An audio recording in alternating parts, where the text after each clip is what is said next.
This conference will now be recorded.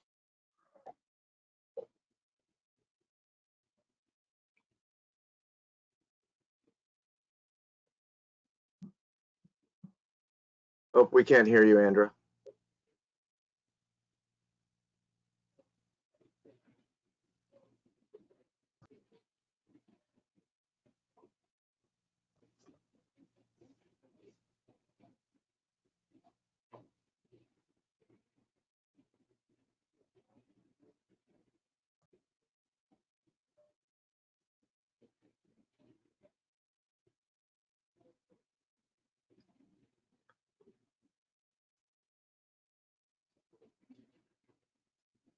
All right, I'm not sure. Andra, can you hear us?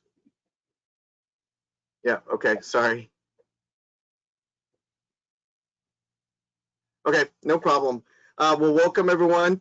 This is our second webinar in a series that the virtual student chapter has collaborated with Kiewit, one of our private sector firms with the Society of American Military Engineers. I want to welcome all the student members that are joining us from around the world, and also our professional members that have an interest in college outreach. Welcome everyone. The goal with this series is to start providing benefit to our student members as members of the society and contributing to their professional development. Kiewit has a long history of cultivating young talent through internship programs and K-12 STEM outreach. So they were a great partner in communicating what professional skills they would like students to be exposed to, especially since they are involved in a lot of recruitment of students into their young professional ranks. So we're really happy to have them. I'm going to turn it over to Thad Thovedin, who is involved in all kinds of different things within the society. He does work for Kiewit out of the Omaha office and has been our rally point for engaging the company in some of these activities. So I will turn it over to Thad. Good afternoon. Thanks, Eddie. I did notice a few people from industry were on the call. I'll take a second just because we had our mentoring call before this one. And if you want to engage at a higher level with as an industry partner, please reach out to me. We'd love to have you engage with SAME. It's a great organization, as you well know. I'm excited today to be able to introduce Aoife and what she's going to bring to the table today. So hopefully your notepads are open and you got a pen to take some good notes. I had the pleasure of meeting Aoife this last year, and she's with a proposal group. And one of the challenges I was having when I was reading proposals is if I was actually a good reviewer or not. And so I thought I was, and I found out after talking with her and some digging in that I really wasn't, and that was a really good discovery for me. And so I thank her a lot for that because it really challenged me and put me in a good position to communicate better with our organization and others. Aoife spent her career in communications. After studying history at university, she left Ireland and she moved to England, where she spent a decade marketing fine dining restaurants. So I didn't know that, but I'm gonna have to get a list from you. Late 2000s, she and her husband moved to Texas, where there wasn't much of a fine dining scene. So she needed a career change, and she moved into the AEC industry, architectural engineering and construction, with the focus on proposal management. Aoife currently works for Kiewit, where she leads our strategy development for alternative delivery proposals, a job which does require significant collaboration and effective communication. She lives in Seattle with her husband, her son, dog, and her goldfish Bubbles. So with that, Aoife, I'll open it up to you and look forward to hearing your presentation. Thank you, Thad, and thank you, Eddie. I'm really happy to be here today, and I hope that you all get some value out of this presentation. We're going to leave questions to the end of the session, but if you have anything come up over the course of the conversation, please do drop your question into the chat, and we'll pause and address those questions as they come up. So next slide. What is communication, effective communication, and why is it important? Well, I'm immediately going to segue here. My furnace is broken at home and my house is freezing. So I woke up this morning and immediately snoozed my alarm, or I thought I snoozed it. I actually turned it off. I totally slept it. I ran across the hall to my son's room on awakening. I slammed open his door, turned on the overhead light, shook him awake, and vigorously said, "Hey, Ethan, time to go. Get up, get a move on, let's go, go, go." I thought super clear, but definitely not effective. So next slide. What is the difference between communication and effective communication? Bottom line, it's about your audience, your receiver, hearing you, understanding you, and acting upon your message. If you do not achieve that outcome, your communication has been ineffective. So this morning, my son burrowed down in bed, hung on to his teddy bear, and was determined to hate me for the rest of the day. So clearly very ineffective message.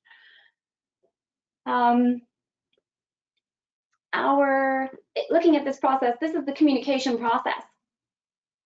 As you can see, there's a sender and there's a receiver. Your sender encodes the message, uses a channel to send the message.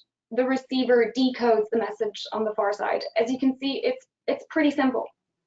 Throughout this here, noise is very, very important. So there are two things about this process. I mean, obviously you need to consider each component here, but there are two critical things about this process. One, as the sender, I am going to encode my message differently to how my receiver decodes the message. And so the greater that alignment is between my encoding effort and your decoding process, the more likely we are to be aligned on the far side. The more likely my communication has been effective. The second thing I want to point out again is this noise. It goes on throughout the process. What is it? Noise is anything that's going to distract your sender or your receiver in the design, the encoding, the decoding process. It could be the fact that I'm starving and I haven't eaten lunch. It could be the fact that the overhead light is on, the room is freezing, and I do not want to get out of bed. It could be the fact that I don't want to hear what you have to say. It could be a number of things, but ultimately it's what's distracting in the process and getting in the way of understanding. Next slide. So why is it important? Well, it's really important because essentially of other people. I can talk to myself all day long and be in agreement. I fully understand myself, no problem. However, if you are part of a team, and we all are, whether your team is your family, your village, your tribe, your church, your school, your workplace, your sporting team, whatever it is, if you're part of a team, you want to be able to communicate effectively. We all want to belong.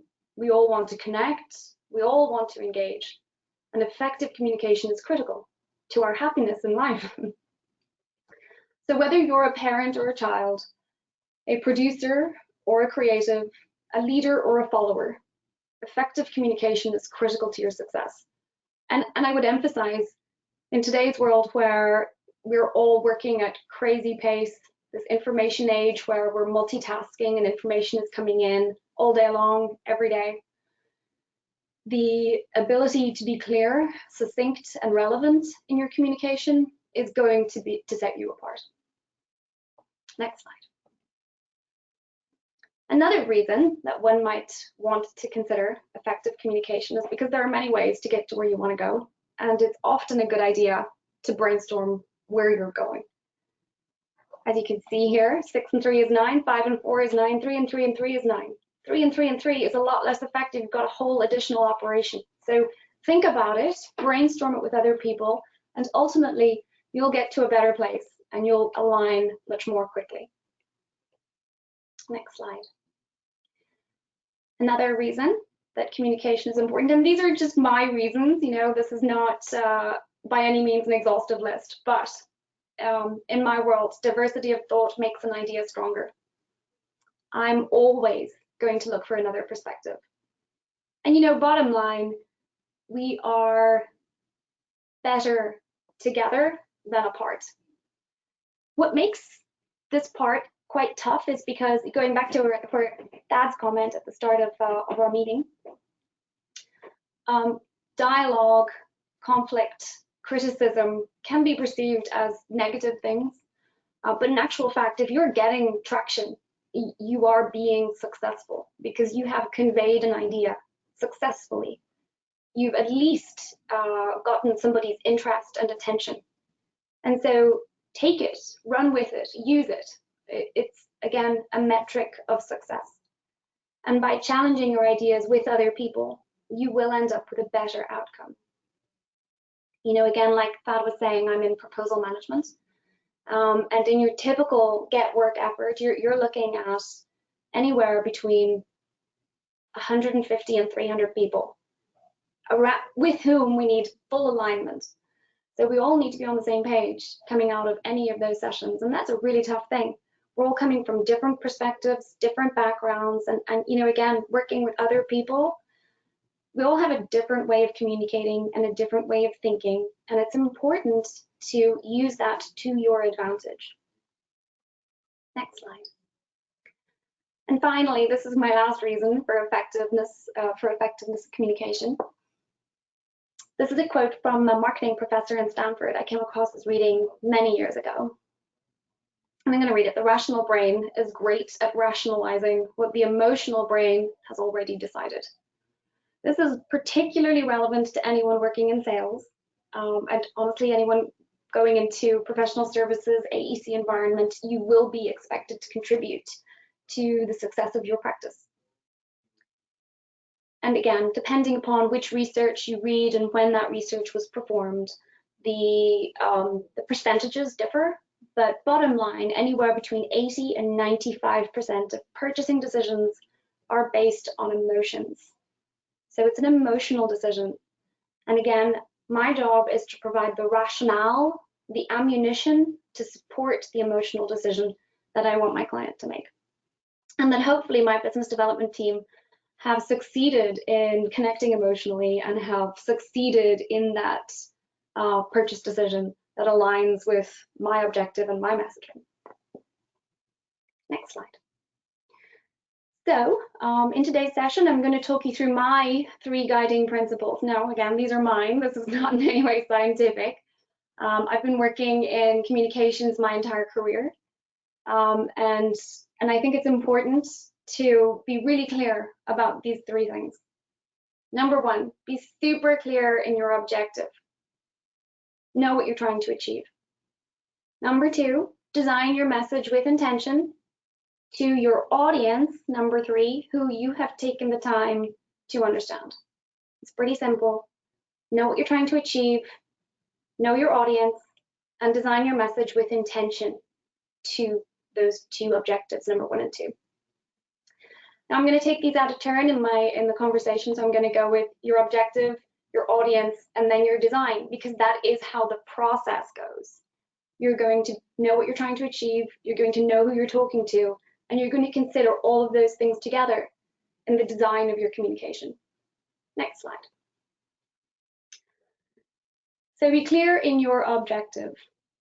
Notice that I'm saying objective and not message. So I'm not looking for clarity of message. Again, going back to my conversation with my son this morning, I thought I was super clear. Get up, get dressed, I'll see you in 2. But my objective was actually a happy boy bouncing out of bed to get dressed with 0 drama to meet me by the front door at 5. So had I thought about that objective at all, perhaps I would have had a better outcome. Next slide. When you know where you're going, it's a lot easier to get there. But on the flip side of that, if you don't know where you're going, you're not going to know when you get there. You're not going to know when to stop. You're not going to know what success looks like. Next slide. And why? Why is that? Because you're winging it. You're thinking out loud. You're totally not clear on what you're trying to achieve. And you won't recognize it when you get it because you haven't defined it in the first place. So be really clear on what you're trying to achieve. And notice not what you're trying to communicate. I go back to why am I communicating with other people? It's usually because I'm trying to do something with them or I'm trying to get something from them. So be very clear on what that action looks like.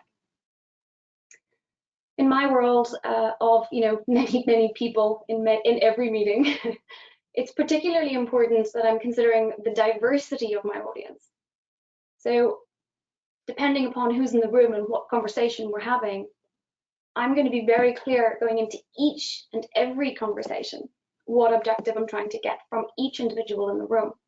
Otherwise, again, I will be less effective. People will walk away from various conversations unclear on what the ask is.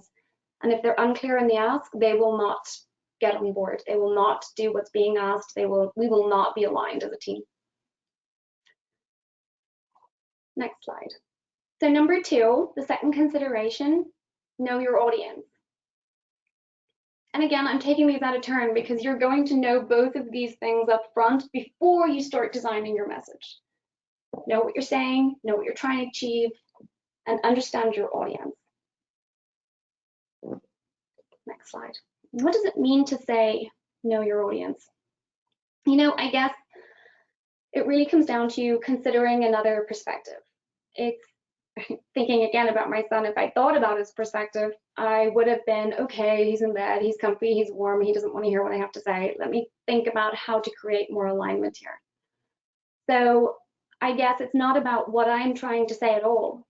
It's about the integration of my idea into their sphere so that they're receptive, they're on board, they're hearing me, and hopefully they're acting upon what I'm saying.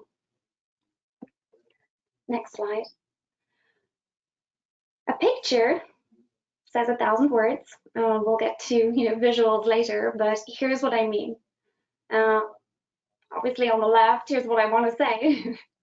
On the right, what they're interested in. And where they overlap, that's the sweet spot in your communication.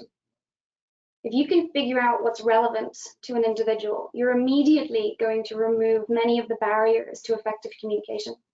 You have an engaged, hopefully, audience. You have an audience that's interested. You have an audience that's listening actively. You're not trying to remove these barriers in your design. So again, the more relevant you can make your message to the many members in your audience, the more likely you are to be effective. And honestly, if you take nothing more away from today's session than just this one picture and that tiny overlap, you'll be far more effective in your communication. You'll be much less wordy, you'll be much more succinct.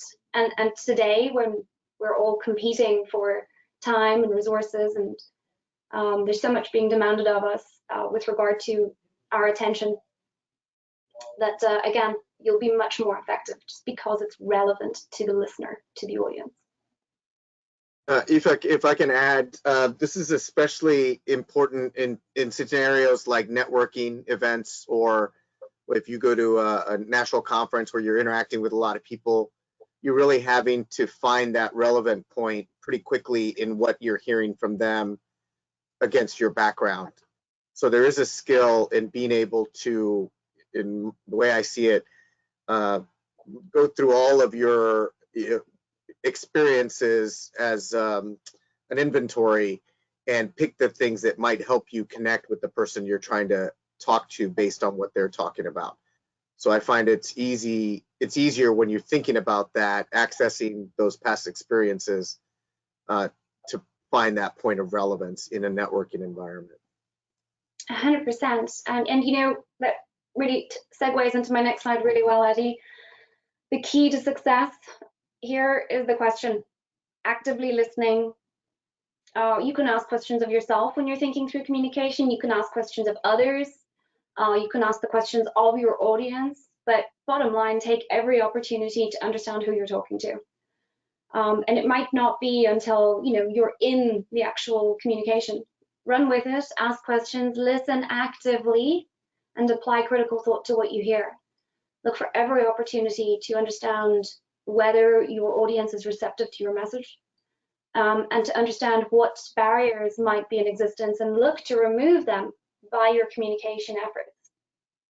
But bottom line, questions are very important, and it's a skill that's going by the wayside to a certain extent. We're less inclined to ask questions, we're less inclined to put ourselves out there, we're much more inclined to just wonder to ourselves. that's not much good. It's far, far better to take the risk, ask the question, learn who you're talking to, and adapt. Next. So to super top level, and again, super top level, these are some of the questions that you might want to consider. What age is my audience? And there's a few reasons you want to consider that. If you're presenting written text, then obviously, the level of competence with regard to their skills, but also the size of the text is important. So if somebody is, over 50 or 60, they're probably wearing reading glasses. So you want to consider that. Don't make your text too small, etc. What is their history with this subject? That's a funny one. Everyone has a predisposition to a train of thought. I'm going to give you another example, and I keep going off script here, so I hope these are relevant. But in my household, my husband hates giving me the remote control. So, how am I going to achieve what I'm looking for? I mean, bottom line, he likes to have control. He likes to watch his TV. He's not all that interested in my TV. So how am I going to overcome his obstacles to what I want? So our history on this conversation, I can use it and create humor. I can appeal to the emotional side and go with guilt. I can steal it from him and hope he doesn't steal it back when he's out of the room. There's a number of different ways to go about this, but knowing my history on the subject of the remote control, I know I'm gonna face barriers when I put this communication out there. So I should consider that in my communication. Are they predisposed to what I'm saying? So, again, an audience who's predisposed to hearing you is going to be more engaged. They're going to remove a lot of the barriers themselves. The encoding, decoding process will be more aligned. It just will. Will they understand what I'm saying? So this is about, subject matter. Do I have the right audience member?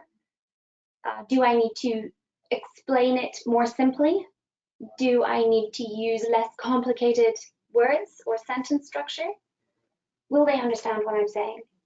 And have I considered their communication preferences in designing my message? And then this last question, this kind of goes back to that emotionalization piece. What part of my message is most and least compelling to my audience member? If I understand where I'm going to get an emotional response, and then I'll use these parts of my message wisely for optimum effect. So be thoughtful about your message.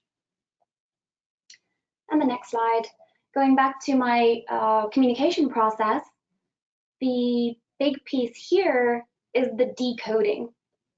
Again, and I've touched on this at the outset of the conversation. If a decoding process is very different than my encoding process, we're not going to align.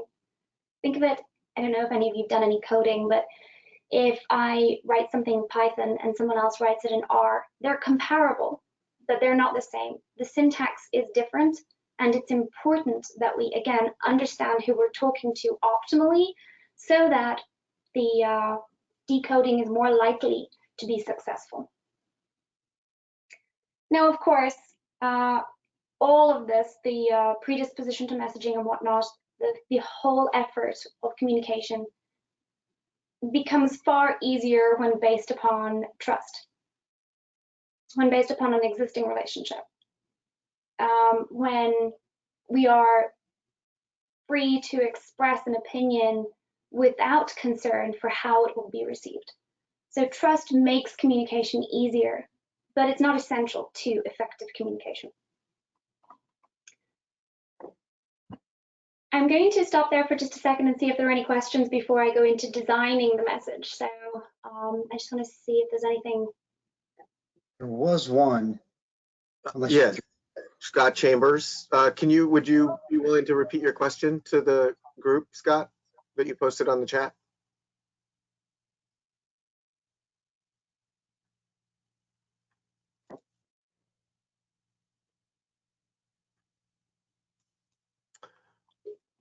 I see, isn't foundational trust important? If the intentions of the message sender aren't trusted, will there be interest in hearing and processing that message? And absolutely, Scott, that's absolutely the whole point here. If you understand who you're talking to and whether they are predisposed to hearing you, whether they have barriers to aligning with your thoughts, that will absolutely get in the way of alignment, 100%. And an effective communicator will consider that up front in both their content, the message content, but also in their channel selection and in their overall presentation of material. So 100%. Well, And no problem, yeah, the mute thing's a tough thing. yeah, Scott, did you want to add anything more to your question, or? Because I also see the reverse in this scenario where one of the things I worked with in the past was in helping people understand when they have a sphere of influence and how to capitalize on that as a technical expert. And the example I give is I was once invited, I'm a big scuba diver. I love going all over the Caribbean, but my background's not marine biology. I just happen to know a lot about it because of my diving. I was invited to a garden club to do a presentation on coral reefs, and I have some maps, some handouts that I could bring with me. But when I started interacting with them, they said, "Great, this was in February, and they were telling me about an open slot in November that they had on their calendar." So I realized quickly this was a big deal. I came in front of the group, I presented my whole spiel on coral reef ecology, and I realized in that scenario, I was their technical expert on coral reefs. And they had confidence in me to be that expert for them. But if I had gone to a coral reef ecology conference, I wouldn't have even compared to the other folks that were there. But those people weren't in this garden club's sphere of influence, and I was. So if you are in a position where you are a trusted source, you know, that should motivate you to see how to leverage that trust in order to communicate messages that might be harder for other people that don't have that trust to do. And I think we're seeing a lot with the pandemic, with the guidance that people are getting from the medical community. You could hear from all kinds of experts, but hearing it from your relative might be a more trustworthy source. Excellent point, Eddie. Excellent. And you know, I would also say you can use trusted people as your tool also. So if you're not the trusted individual, if you do not have a basis of trust, go and find someone who does and who is aligned with your communication and your message, and bring them to talk to whoever you're trying to convince. It can absolutely be super useful. You know, I was in a conversation with a young person on my team here this last week, and she was assigned to writing the project pages for a pursuit we're in the middle of. And I was talking to her about how it was going, and she had all sorts of concerns. And I thought to myself, I wonder if she's conveyed those concerns to anyone, or if they're just in her head. And it turns out they were just in her head. So, you know, bottom line, if you've been asked to own a task as part of a team, you are the expert on the team, and you're accountable for that result. So in our world, she's been drilling into researching all of the work that we've done in the past to best represent our qualifications for this next effort. And so she's got all sorts of ideas in her head about how our experience at Kiewit aligns with the client's needs for you know, this next job. And again, I said to her, like, why haven't you shared your worries? And she's like, well, I'm not the expert. You know, I've only been at Kiewit a year. I'm inexperienced. I don't have confidence in my perspective. But she is the expert in the room. She is more immersed in this material than anyone else on the team, and we are depending upon her to speak up. And if she's not comfortable using her voice in a big room, which is frequently a hard thing to do, we might be in a meeting with, you know, 50 to 100 people, it's hard to do. Make sure you've conveyed your concerns to somebody on the team who can speak on your behalf. But don't leave it in your head. It's not going to benefit the ultimate outcome. Yeah, if I could just add one more for the student perspective on this, that's a point that I really hope the student members listening are taking to heart, because there will be scenarios where you will be in a room with a bunch of professionals that have been in the workforce for 10, 15, 20 years, but you likely might have the best access to the latest and greatest academic theory of knowledge over certain topics. So you may be on the lesser side on experience, but on the greater side on knowledge and awareness of, up and coming trends.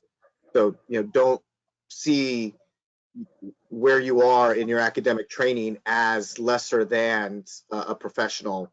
If you have confidence in a particular subject matter and confidence in your ability to communicate it, assert yourself, and otherwise the world loses that contribution if you're not confident enough to put it out there. Absolutely. We typically, if you've been invited to a meeting, you've been invited for a reason, and we typically want to hear from you. Again, we are together greater than our parts. The sum is greater than the whole, or is that right? But anyway, as the meeting designer, I'm going to intentionally invite people that add value to the conversation. So if you're in a room, you're in a room for a reason, and it's absolutely worth your while to be confident in your perspective. I've definitely benefited from young men and women engineers actually stepping up and asking questions or communicating in meetings. And I'm an old shoe, so I would definitely encourage that voice. And I also just something within the construction realm is safety. And from day one, when you step on the grade, if you see something that you think's not right from a safety standpoint, you have to, even if it is your first day on the job and you're not what you think as an expert, you need to point that out. That's extremely important to us to have that voice. Absolutely. In fact, everyone in the field has stop work authority. If you see something that's unsafe, you have the authority to stop work. That's a huge step, because we, again, value your perspective, and we want to hear it. So if you see something that should be flagged, you flag it. Be confident in your voice and use it. So design your message. I haven't,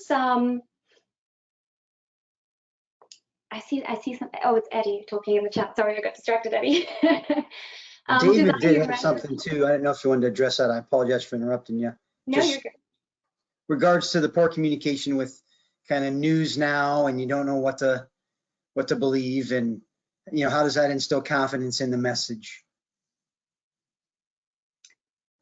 Say that again. With regard to, you don't know what to believe. So yeah, that's, again, going back to my quote on rationalization, we're very inclined to create bubbles because we find a source that we value and we trust. Not always a smart thing. It's frequently worth challenging your perspective just so that you have the other side of the conversation. So it may be fake news, it may be untrustworthy news, it may be whatever it is, but it is a perspective that one needs to overcome. And so therefore one should be aware of what that perspective is at a minimum. But again, moving into the next part of the conversation, design your message. If you wouldn't mind moving the slides along, Eddie. I haven't put a lot of time into today's conversation on designing message content, because again, that's relevant. It's specific to the subject matter. So I've really not put a ton of, or actually any time into that. And instead I'm focusing on the actual physical design of your message. So next slide, please, Eddie. The channels that you're going to consider are spoken, written, visual, paper, screen. There's broad strokes. Obviously, there's variations on these. There's a combination of these. Whichever you choose to use, they will have pros and cons. And you need to just be aware of them so that you are using them optimally and aware of their upsides and downsides. Next slide. This next one I think is pretty interesting. Mostly because we're in the information age. So as you can see, 7% of a message is verbal. So my brain is going to process or is going to focus on the words for a total capacity of about 7%. But it's also putting a lot of processing time into body language and facial expression.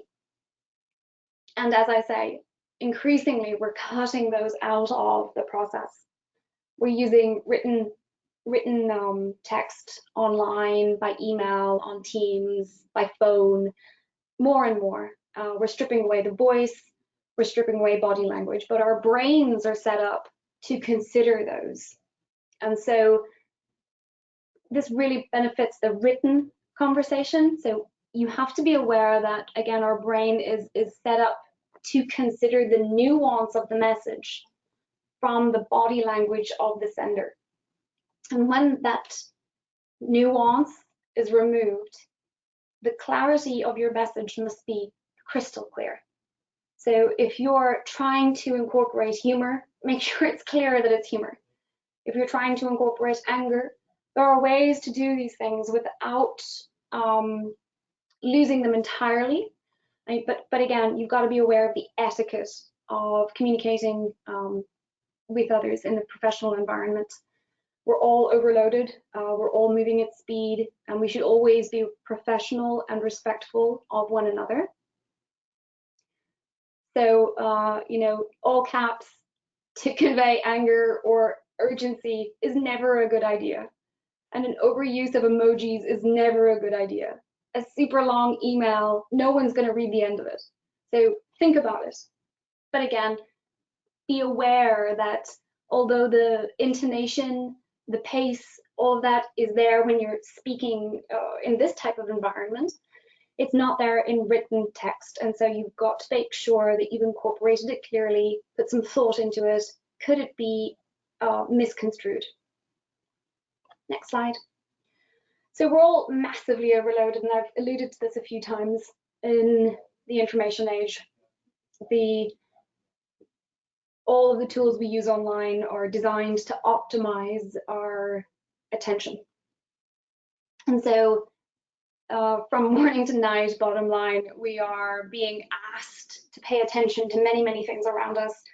Most of us are multitasking, and now in the year and a half of COVID, we are, you know, working from home, trying to balance schooling with work, with relationship, with getting out and being healthy. So there's a lot going on. And bottom line, what this does is it is eroding our concentration spans. So best case scenario, long haul truckers, doctors that are working around the weekend, our brains with practice and discipline, our bodies are designed to concentrate for about 12 hours. After the 12 hours, that's just gone. But again, over the course of the day, that ability to concentrate becomes less. The frequency of interruption becomes more. In some cases, it's down to as little as 5 minutes a day late in the day. And so, you know, we're going from 12 hours potential to possibly as little as 5 minutes focused concentration. We can and we will concentrate for longer, so your audience will stay concentrated if they're interested. If they're not interested, if what you're saying is not relevant, you will lose them. Next. And so this is another consideration, and this is relevant again to speaking. So I'm presenting at ballpark 100 words a minute, but you're listening to me at 300 words a minute. So as you can see, this is significant delta. Then what's your brain doing in the interim? It's, I don't know, perhaps sending a text, thinking about dinner, thinking about lunch, thinking about what you have to do, thinking about whether this is any good. Maybe you're looking at what's behind me, or you're looking at Eddie or Thad because they've got their videos on, but whatever, you're probably not 100% focused because of this significant delta. So again, you've got to recognize your audience will get distracted, they will go, bring them back, use the various tools that are available to you, whether it's a video, a joke, or changing it up in some way, shape, or form, perhaps asking a question. So those are some of the considerations with regard to speech. Moving on to the next slide, we've got some written considerations. And again, my world is largely written paper. Most of our clients request printed proposals that are hundreds of pages long. But whether on paper or screen, frankly, written content requires design, physical design. There's some recent research performed by a partnership of the University of Central Florida, University of Arizona, and Adobe. And it was a partnership driven to overcome underperforming reading skills. So bottom line, ballpark 35% of grade 4 students are at the expected reading standard, 34% of grade 8, and 37% of grade 12. So, 2/3 of students are not at the expected reading standard, which is quite shocking. And so Adobe and, again, these two universities have put a lot of time and research into thinking about the actual design of the written message. And it turns out that how a message is presented, so line, font, spacing, etc., impacts not just reading speed, but also reading comprehension and recollection. Next slide. So adjusting just a handful of text attributes, which would include your font size and type, your line height, and your character spacing, will really have some dramatic impacts. So they carried out a pilot program and developed a prototype tool that will become available in Adobe Reader, I hope this year, but they're not confident as to when they're getting it out, but hopefully this year. I think it's called Liquid Pour or something like that. And it allows you to change, again, these basic text attributes on a PDF. And what they found is reading speed across all students on average increased 27 words per minute. Reading comprehension increased by 20 words per minute. Now, typically in the school system, a grade 4 child will increase their reading speed at 1 word per week. And this was a 1-minute exercise, 27 words per minute increase. It was extraordinary. And what's more, when they extended it to an adult population at the high end of the test group, and again, they've broken this into quartiles, so I've looked at the top quartile just for the purposes of emphasis. At the top ends of the tested group, reading speed increased by, in my world, an astronomical 127 words per minute.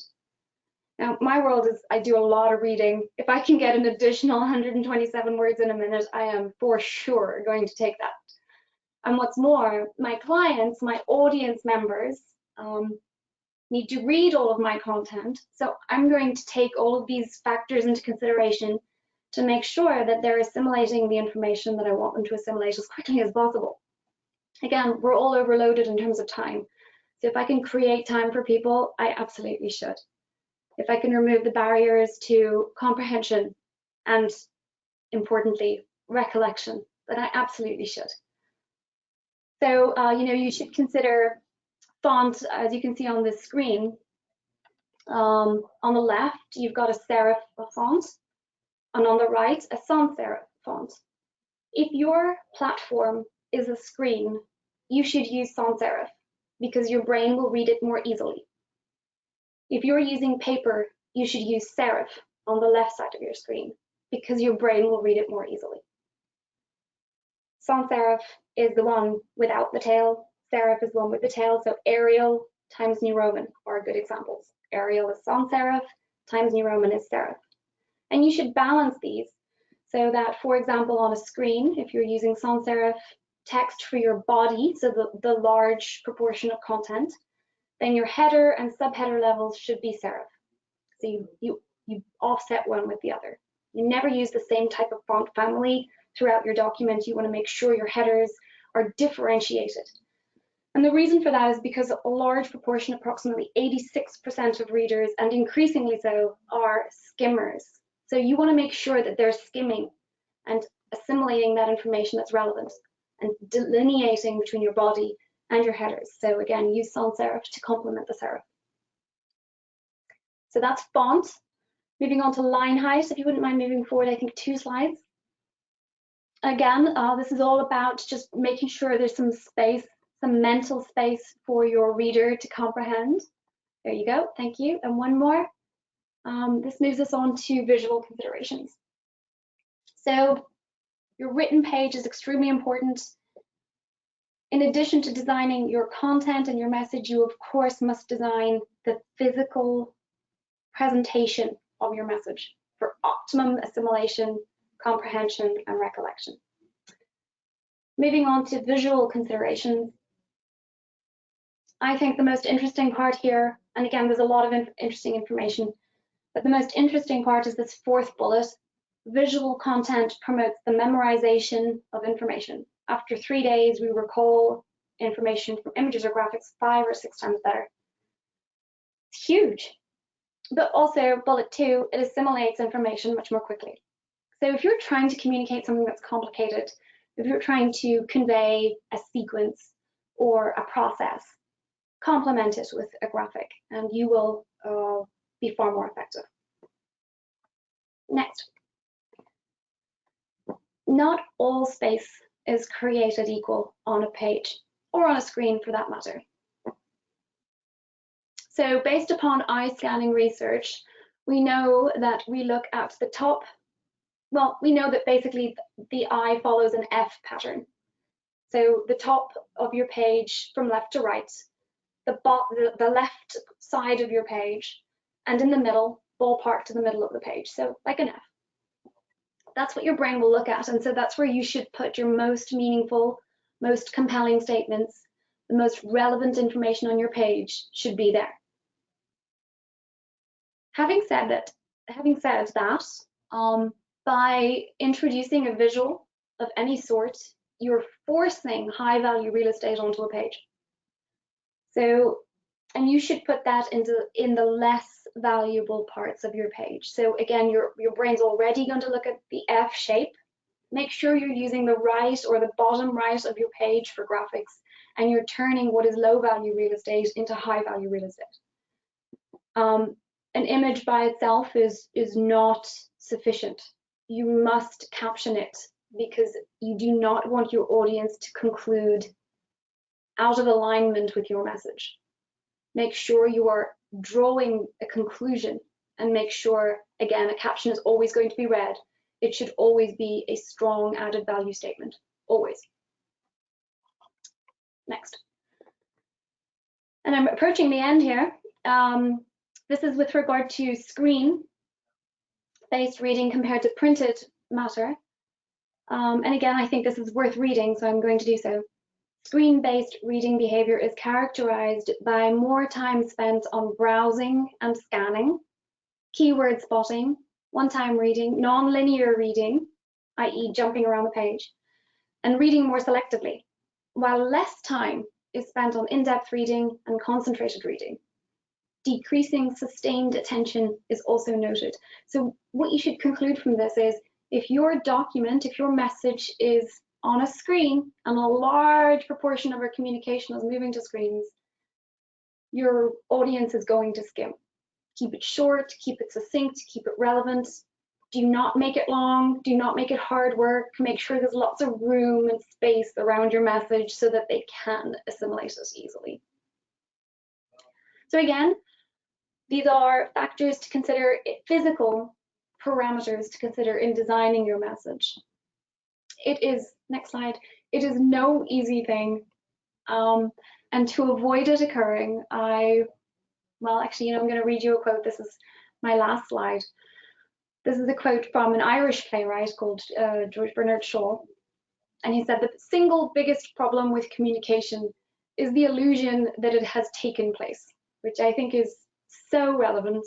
We all think we've communicated, but actually, if you go back and ask someone, what did you take away from that conversation? You'll find nearly always it's not what you thought they would take away. So to avoid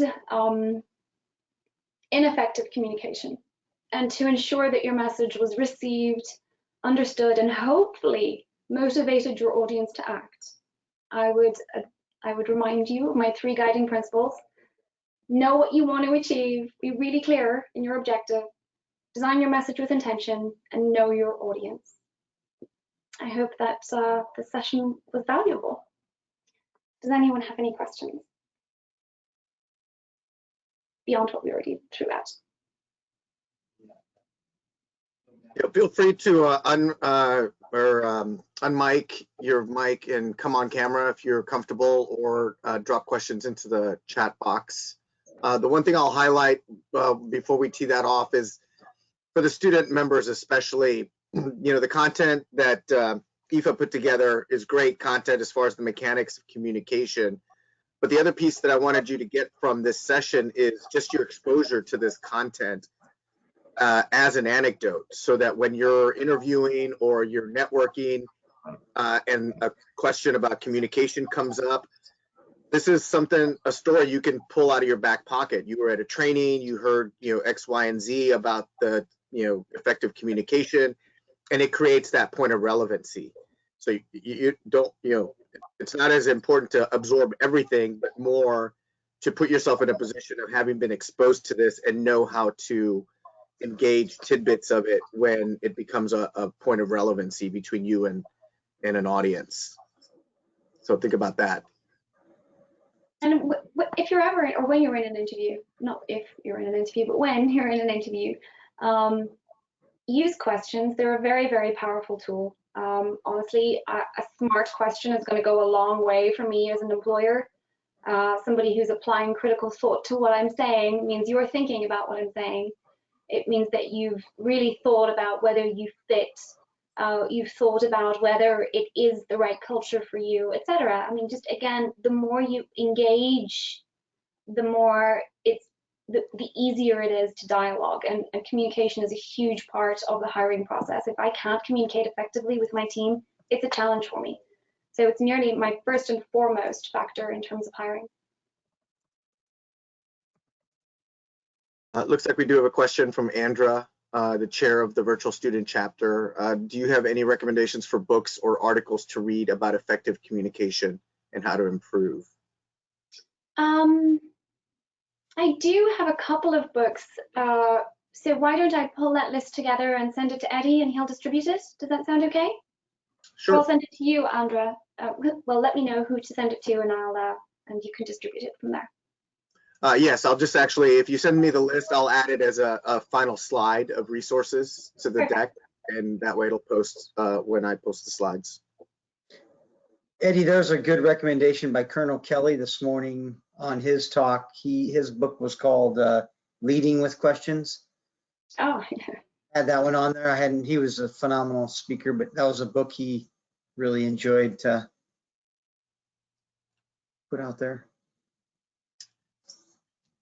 Yeah, there's definitely not a shortage of content in these areas, but again, I do also want to emphasize that you all now have a personal connection to someone, an expert in this field within our context. With the work that Aoife presented and your connection to the society, these are hopefully these give you more confidence when you are communicating, when you're trying to figure out your objective, your audience, that you have some sense of awareness of how to be effective in that. And honestly, if anyone wants to reach out to me, I'll also make sure my email, I think you've got my email, Eddie, but you can drop that into the slides also. So if anyone ever wants to reach out and bounce something off me, you're more than welcome. Awesome. Any other questions from the floor? Folks on the phone want to voice up? Sure. John Whistler here. I listened and it was a very great presentation. I really appreciated it. I would say that from my experience in the business world, that the biggest problem that I have experienced in communications is the default that people usually pick to talk on email rather than picking up the phone. And it's and secondly, I find that it's interesting how many people get included on the address list as people try to send messages out. I really feel that it really takes a lot of thought to make sure you have the right audience that you've selected for your message, because email can often be used as a weapon as much as it can be as a communication tool.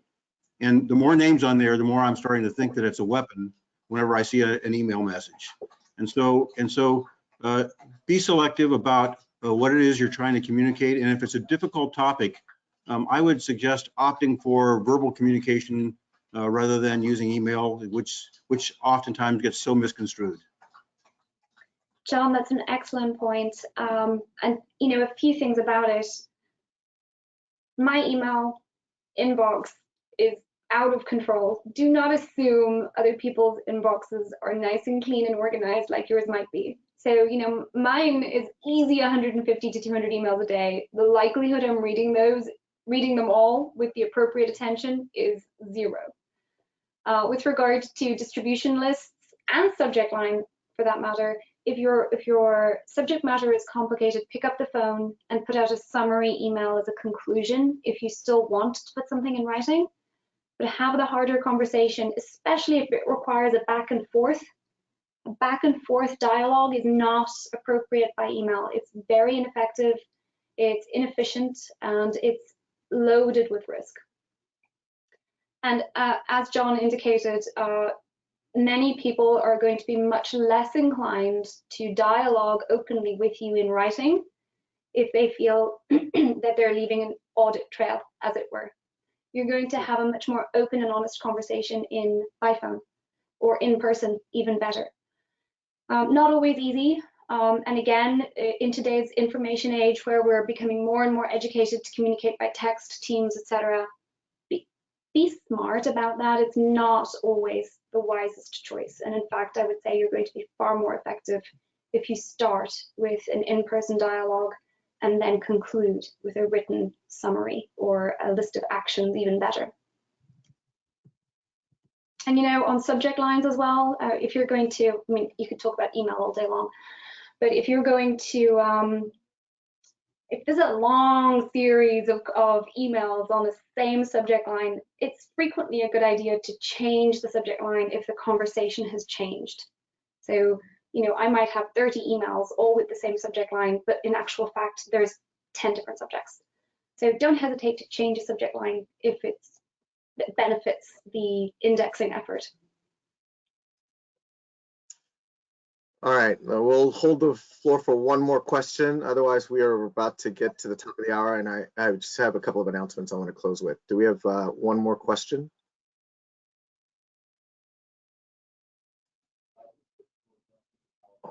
Awesome. Thad, did you want to say anything real quick before you jump off?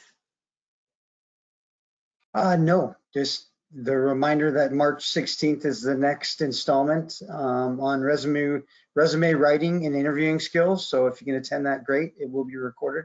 If not, but thank you, Aoife, great job. John, that was a great point, and appreciate everybody's engagement. Thank you for being on the call. Thanks, Eddie. Sure. Yeah, thanks to you both as well for your facilitating this. For the student members, before you sign off, just a quick heads up. We are planning some networking events for our annual meeting, JETC, that's going to be happening in May. We're going to be working with our young professional community of interest to develop a networking event for one of the evenings of the conference. Student registration is free to all our national conferences, so you'll get a notice sent to all the student members about that with an invitation to participate in those networking events. And then we're going to hold an orientation for the student members on how to get the most out of our annual meeting.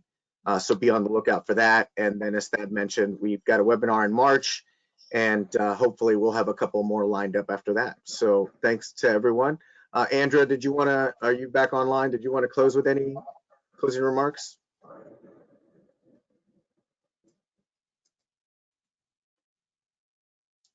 All right. In that case, thanks everyone. I appreciate your involvement, and we'll see you at the next one. Y'all have a good weekend. Have a good one, guys. Thanks for your time. Thank you. Great presentation. Anytime.